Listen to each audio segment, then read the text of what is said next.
ating ingatan ang ating kalikasan. Maging malinis sa lahat ng bagay.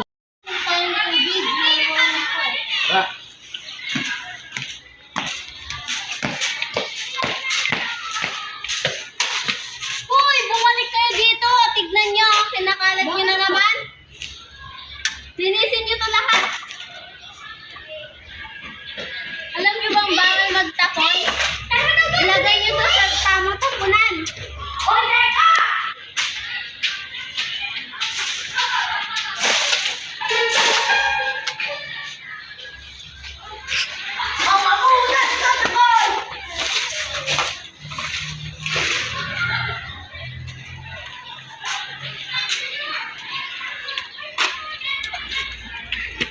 Ilagay sa tamang tapunan kung gusto nyo makatulong sa kalikasan.